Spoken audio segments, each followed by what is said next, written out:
I had just gotten out of work at 11 p.m. and was starting the drive back to my house. The drive home usually takes about 45 minutes since I live several miles outside of the city. Once I get further out and closer to home, the roads are always very quiet and pretty empty. I've always enjoyed these drives back from work. I found them peaceful and a nice way to wind down after a long day. I was about 20 minutes from home when I turned down a long side road that leads pretty much directly to my house. This was my usual route home, one I'd been taking for years now, and I'd never had anything happen before. I will admit, though, it was a bit of a creepy road at night. It was very dimly lit, and the sides of the road were surrounded by a dense forest. Not to mention, it would often get foggy during the later hours, making things only visible within a few feet ahead. But again, barely anyone is on this road at night, and there are no turns or anything, so visibility is never too much of an issue. A couple minutes down the road, however, I saw through the fog a small blinking light. I couldn't really tell how far ahead it was or even what side of the road it was on. I slowed down, and as I started to get closer, the light turned off completely. At this point, I was maybe going 15 to 20 miles per hour when out of the fog, a small car pulled out from the side of the road and stopped directly in front of me. I tried to brake, but I was too close already, and my car tapped the back of theirs. I was kind of in shock at first as to how suddenly it all happened, but I noticed neither of our cars really had much damage. Not really knowing what to do, I opened my door and stood beside my car, waiting for them to get out as well. I could see them moving around in the front seat, but I couldn't tell what they were doing. As I stood there, I looked at his car, noticing how old and worn it was and that the headlights were all turned off. Eventually, a man got out of the car slowly and began making his way over to me. From what I could see, he looked like a middle-aged man and was a pretty large guy. I decided to start off and asked, "Is everything okay? You pulled out pretty quick." He was acting a little strange, looking all around and never making eye contact with me. After a couple seconds, he replied, "Yeah, sorry." I wasn't really sure how to respond, but he was starting to really make me uncomfortable, and I didn't want to be out on an empty road alone with him. I told him that there was no real damage to either car, so I was gonna get back on the road and head home. But as I began reaching for my car door, he told me to wait. He told me he wanted to check his car out for damage before I left. I said okay and stood next to my car as he looked at his back bumper.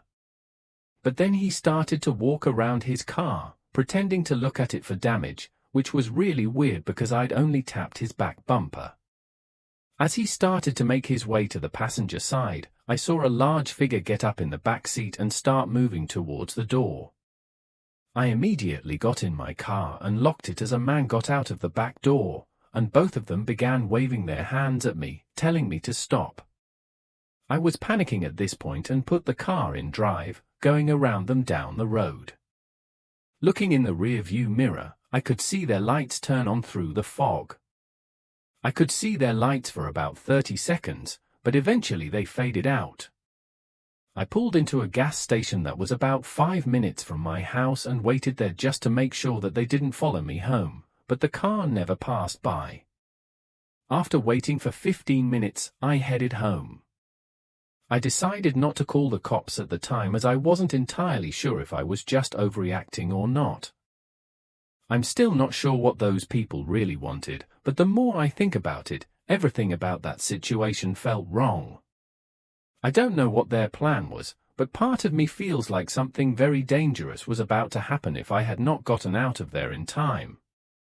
Another part of me wishes I had reported the incident, as I find myself wondering what if they had stopped following me so that they could try and lure someone else into their trap.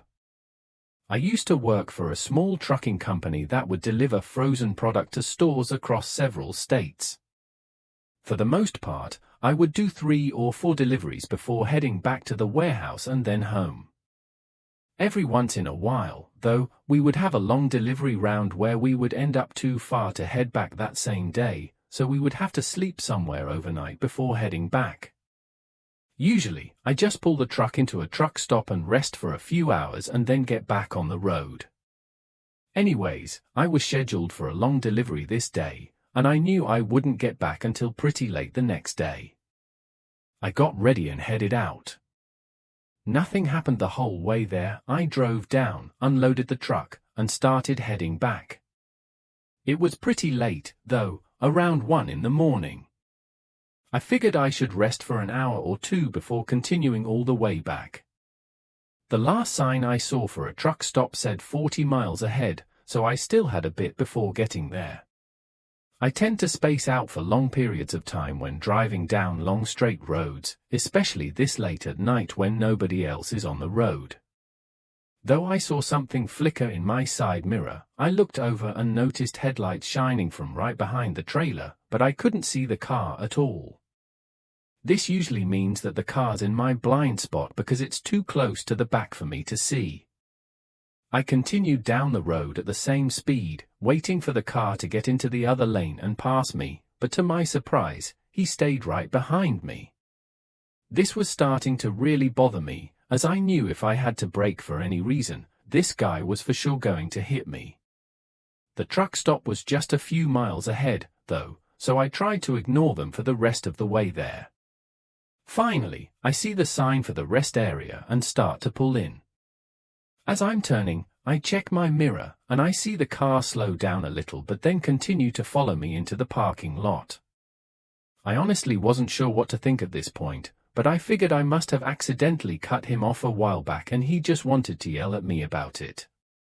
I've gotten a lot of angry drivers in my years of trucking, so I was pretty used to it, but I've never had anyone follow me like this. I pulled into an open spot and shifted into park. The car slowly trailed behind me and continued to get closer and closer to the back before eventually stopping again. He was too close for me to see him, but at this point, it was getting too weird.